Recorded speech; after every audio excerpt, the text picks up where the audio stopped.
Welcome to the very first episode of Bedtime Stories for Grown-Ups, a podcast that is intended to be your guide into dreamland. Hopefully, you'll never hear the end of it.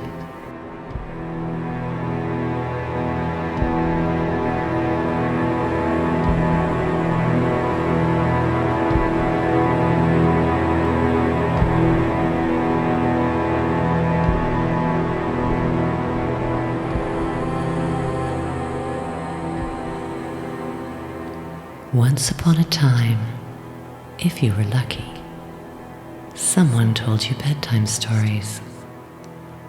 Maybe someone read you books, or the same favorite book over and over. Or maybe someone made up your bedtime stories, telling you nonsensical things until you closed your eyes and drifted into sleep. These bedtime stories are the whimsical made-up kind, little snippets from dreamland to guide you there. There is no plot to follow, no sense to make of anything, just a sequence of images from beyond the consciousness of day to help you drift, let go, and fall blissfully into sleep.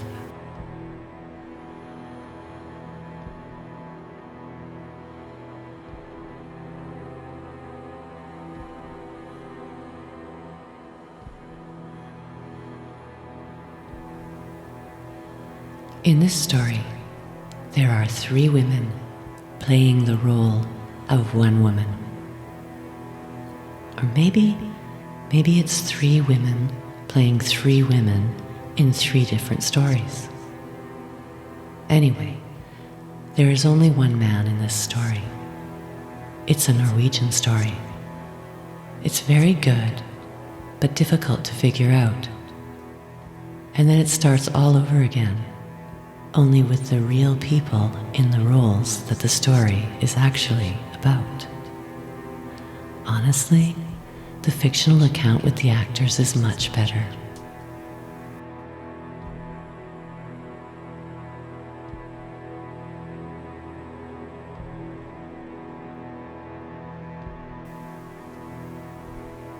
There are animals coming out of the path from the woods. First, a tiny owl, the size of a hummingbird, and then a great big bear. The kids are running up and touching the bear and running off. They should leave that bear alone. Now there are more animals. Here comes a lynx. I've never seen a lynx before. They're usually so secretive. The lynx is with another big cat. I don't know what it is. It looks kind of like a cougar, but it's blue. A blue cougar. They are hesitating at the edge of the woods, looking at all of us humans gawking at them. All of the animals are coming out of the woods now. Something very strange is going on. Someone says we should have some sort of communal praying session, so we all start holding hands in a big circle. It's kind of awkward. And somewhere in the background, someone's smoking cigarettes and reciting poetry in a spotlight in a darkened room. And we need to remember that there are some really dangerous creatures out there. Trolls, for one. They're really tall and strangely skinny trolls that move in packs. They look like giant puppets or marionettes, and they froth at the mouth when they speak. They're all real, but when the light shines on them, they disappear back into the shadows. Who knows what they're plotting?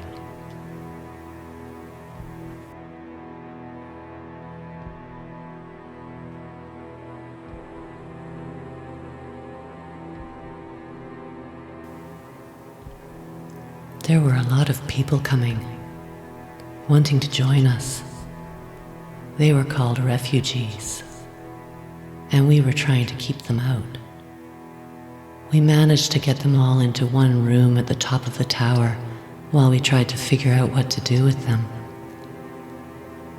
We were actually planning on killing them. Well, starving them out technically. We were definitely making some pretty nefarious plans while they were all locked up in one room at the top of the tower. But I didn't think we could do it. Eliminate all those people. I was leaning toward just letting them out, letting them all go and do whatever they wanted. I was very close to doing just that. I mean, there were children in that room.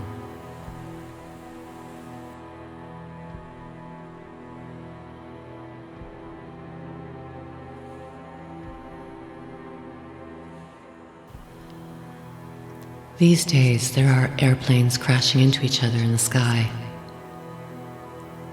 Mysterious objects burn up as they enter the atmosphere and explode. There are explosions everywhere. It's strange and frightening. Is this what the end of the world looks like? We need to take shelter from all the exploding objects and pieces of falling airplane debris. Sometimes it's hard to see any hope in the world at all.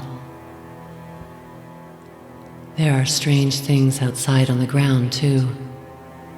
People are behaving strangely. They are forming up into affiliated groups or small mobs and sometimes killing each other. Some people are trying to go it alone, running away from the cities and hoping to survive in what is left of the wilderness. The animals are acting strange too. There is a cat. It's like a cross between a real cat and a stuffed animal. It's like half in one world and half in another world, half alive and half dead. It doesn't respond much, but you have to be careful around it. And that is the shrub where most of the squirrels are holed up. Don't step on it or they will come out swarming, and they're all rabid.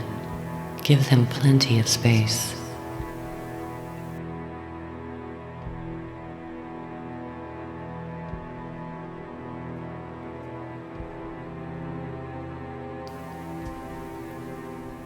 There's a couple trying to get home to the eastern seaboard. They say, yes, it does seem like the end of the world. But it is only in this area, where we are now, watching everything unfold on the screens. It's a huge rectangle that can be seen from space. The planes are only crashing here, and the people and animals are only going crazy here. If you can get out of this rectangle, then everything is fine. We need to get out then. The rectangle covers a lot of big eastern cities. Why didn't we just stay out west?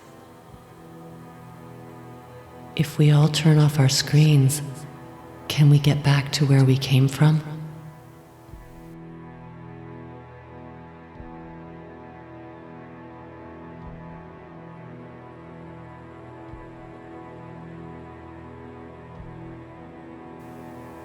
When we came back to where we started, we saw some friends on the road.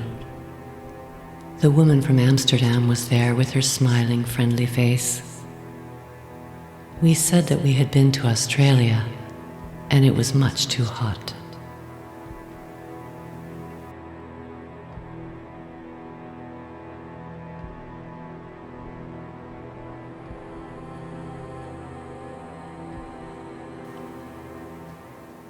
We are going back to our rooms, but the doorway is covered in cobwebs that are filled with eggs. Have we really been gone that long? Wait a minute. Now we notice some sort of exodus of little insects, including the cross-bearing spiders. They are called that because they have tiny little crosses on their backs. The insect exodus includes a number of species, like ants. Some of the ants are carrying licorice all sorts on their backs. Others are carrying leaves. This is so weird. We've never seen an insect exodus like this. They're all leaving the forest. But they've halted because we are in their way. They're like a little army. Where are they going? Anyway, we don't know anything about these cross-bearing spiders and think it's best to exercise caution.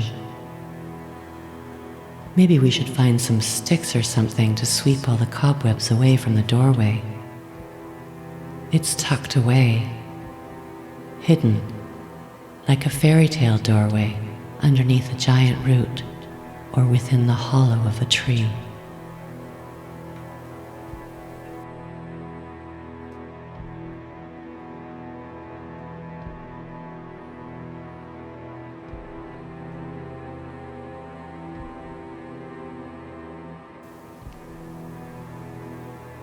Back in the saga again. We are making our way through the damaged ship. There's a conveyor that's slightly out of kilter, which is why it's a few inches underwater. We are going too slowly. One of those soul-sucking creatures from another dimension is coming along the conveyor. It's silvery blue. It took someone's soul before we managed to get rid of it. Now everyone is arguing about the conveyor belt. How to fix it. And we better fix it before another one of those soul suckers comes along.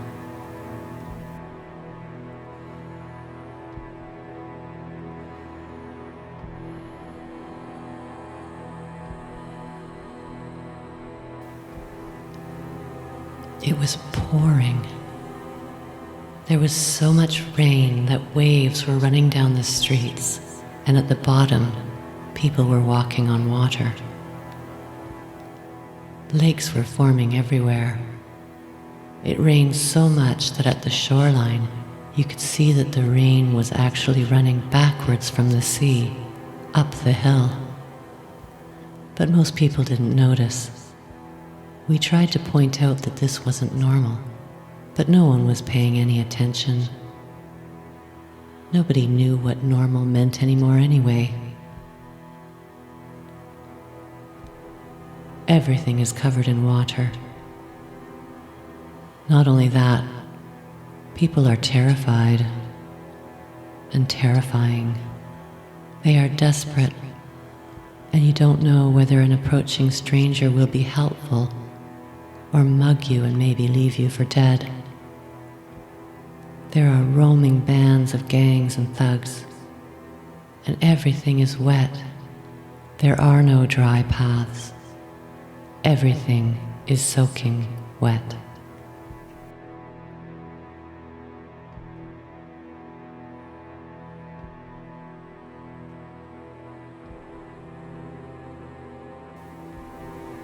The city is in chaos. Like a giant hill in an illustration with everything crammed together. Maybe it is Babel. We are seeing the magistrate. He is like a mullah and seems to be in charge, though hardly anyone respects his authority. That one is a pretender.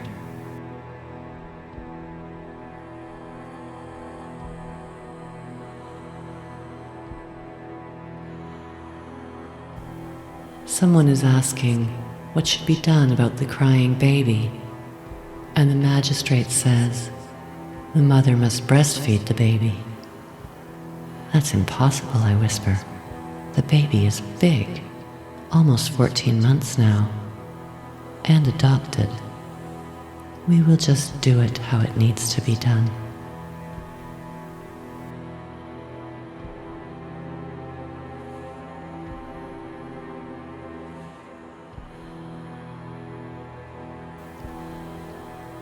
More chaos.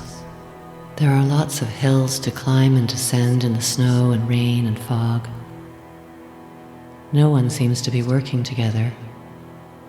We have a grown daughter who worked there. She had to get out because of all the bullying and harassment. It was a nasty place to work. I don't know where she is now, but I'm trying to find my husband. We are invited to his cousin's wedding. It's $200 per person. That's $800 for the four of us before travel and accommodation. Do we have to go? Can't we decline? There are even categories of seats in the church. $400 will get you a view of the bride and groom. $300 will get you close, plus a peekaboo view of the water.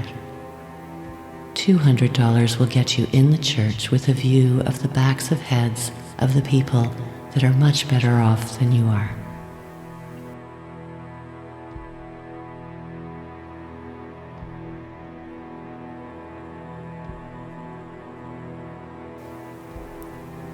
Gaudi, the Spanish architect, is working on a housing project in the middle of the city.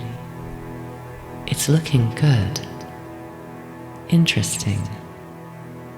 I can see him on the bulbous roof. But then he seems to get angry. There's some tiny little flaw that has enraged him.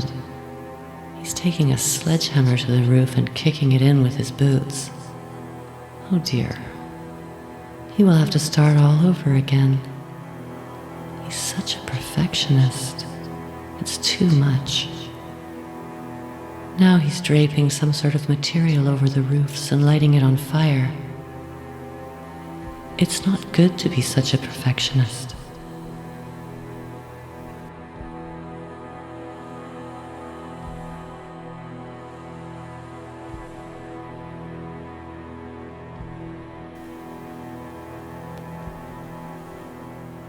There are doubles of us.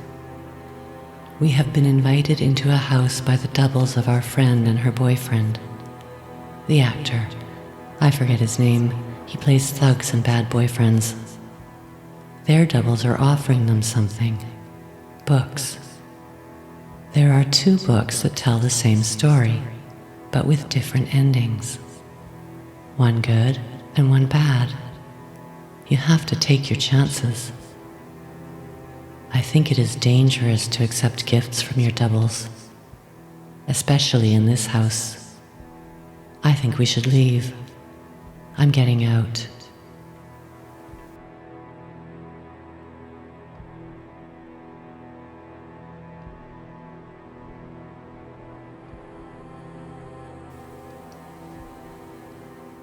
We are trying to keep track of 2 things in small wooden boxes. One has 2 strands of everything, and it's easy to see and pick up. But the other is a condensed ball, and it's evasive, elusive. But which makes more sense? Which describes the reality we are in? In the end, I find it easier to keep track of the condensed balls because I have entirely lost track of the strands. They have switched on us.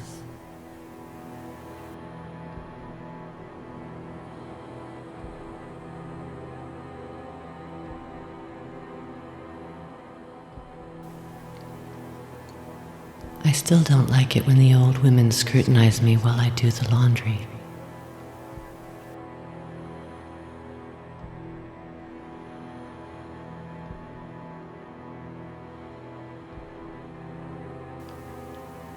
There was a funeral for a small old man who was still alive.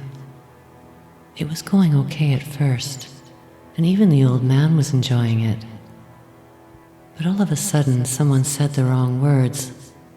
Something like, redeem the life of a sinner. And then all these evangelicals in the pews went nuts. They started speaking in tongues and going on about what was going to happen to all the sinners. It wasn't very nice, and it really wasn't appropriate for a funeral.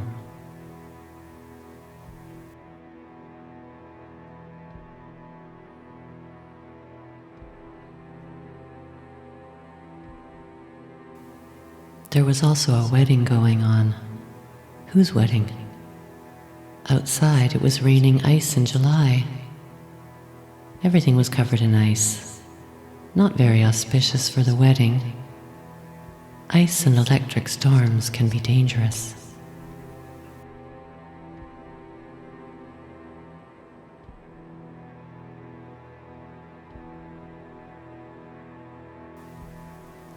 There is an opportunity to change in fire. It is tricky, but it can be done. See? Like changing clothes. Fire clothes. Perfect timing is essential.